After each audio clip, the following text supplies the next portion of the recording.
Do you know that, in India's struggle for freedom, there are some foreigners as well, who passionately loved India and fought for her freedom? Let us take a look at some of those brave and kind souls, who lent a helping hand to Indians in the fight for independence. Annie Besant.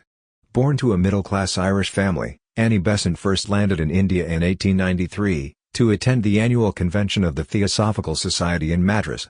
After touring India and witnessing the oppression of Indians by the British, she launched a newspaper called New India, to give voice to the middle class of India. In her articles, she severely criticized the colonial government, and advocated for self-rule. In 1916, Besant launched the All India Home Rule League along with Lokmanya Tilak, and in 1917, she became the first woman to be the president of Indian National Congress. She once famously declared in her paper New India, "I love the Indian people as I love none other, and my heart and my mind have long been laid on the altar of the motherland." C.F. Andrews. Charles Freer Andrews was a priest from the Church of England, an educator and social reformer. In 1904, Andrews joined the Cambridge mission to Delhi, and arrived there to teach at St. Stephen's College. Dismayed by the social and cultural injustice inflicted upon the Indians by the British, he became a part of the social and political movements of the day. With his connections among influential people in England, he tried to arouse public opinion against the atrocities inflicted upon the colonized people in India. His love and compassion for the poor earned him the affectionate title, Dinabandhu, friend of the poor. Gandhi's affectionate nickname for Andrews was Christ's faithful apostle, based on the initials of his name, CFA. IWAICHI Fujiwara.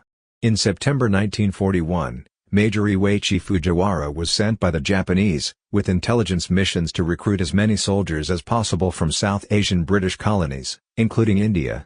Fujiwara found himself impressed by the revolutionary fervor of Indians, particularly the Sikhs. Inspiration for the organization of the Indian National Army grew out of talks between Fujiwara and two Sikhs, Priyatam Singh and Captain Mohan Singh. In conversations with Mohan Singh, Fujiwara pointed to several historic ties between Japan and India, and suggested the Pacific War was a chance for Indians to rise and fight for Indian freedom, with Japanese help. This was the genesis of the Indian National Army. Fujiwara was later self-described as Lawrence of the Indian National Army. Madeleine Slade, also known as Mirabehn. Born into an aristocratic British family, Mirabehn came to India in 1925, to become a disciple of Gandhi. Inspired by Gandhi's principles, she dedicated her life to human development and social reform. She assisted Gandhi in the freedom struggle, and was arrested multiple times for protesting against the British government. Following Gandhi's assassination in 1948, Mirabehn decided to stay in India, and took on various community projects. She was awarded India's second highest civilian honour, the Padma Vibhushan in 1981. Nellie Sengupta. An Englishwoman married to Jatindra Mohan Sengupta, a successful lawyer from Calcutta, Nellie Sengupta fought for India's independence along with her husband. Inspired by Gandhi's non-cooperation movement, she went from door to door selling khadi products. She was jailed for her protests and provoking speeches. In 1933, she became the president of the Indian National Congress, when many senior leaders of the party were arrested during Salt Satyagraha. In 1973, the Indian government honoured her with Padma Vibhushan, the second highest civilian award of India. Satyananda Stokes. Satyananda was born Samuel Evans Stokes, in a very successful business family in America. From a young age, he was interested in doing greater good in life, and came to India against his parents' wishes in 1904, to work at a leper colony. Owing to his strong sense of social justice, he later took part in India's struggle for freedom. He was the only American to become a member of the All India Congress Committee of the Indian National Congress. He called upon Indians to quit government service, and became the only American to become a political prisoner of Great Britain in the freedom struggle.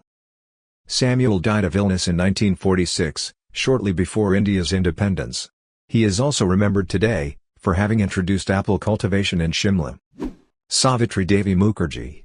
Born as Maximiane Julia Portas in France in 1905, Savitri Devi travelled to India in 1932, in search of the roots of the Aryan civilization. She offered her support for Hindu nationalism and independence, and volunteered at the Hindu mission. She published a booklet in 1939, called A Warning to Hindus, in an attempt to make both those Hindus who are not nationalists, and those Indian nationalists who do not care to call themselves Hindus, into Hindu nationalists. She engaged in intelligence gathering on the British in India, and passed it on to Japanese intelligence officials. She also enabled Subhash Chandra Bose to make contact with representatives of Japan. She heaped great praise on India, calling it and its people beautiful, and for proclaiming the outstanding value of beauty for beauty's sake. Sister Nivedita. Born Margaret Elizabeth Noble, Sister Nivedita was an Irish social activist and educationalist. Inspired by Swami Vivekananda's teachings, she left her family behind, and landed in India in 1898. She took an active interest in promoting Indian culture, and pan-Indian nationalism. She was so inspired by Vivekananda's love for India, and appealed to the Indian youth to rise against the oppressive rule of the British government. Through her lectures, she urged many youths to take up the cause of freeing India. The pioneer revolutionary and founder of the INA in Japan, Rash Behari Bose, wrote after her death, "If the dry bones India was beginning to stir, it was because Nivedita breathed life into them.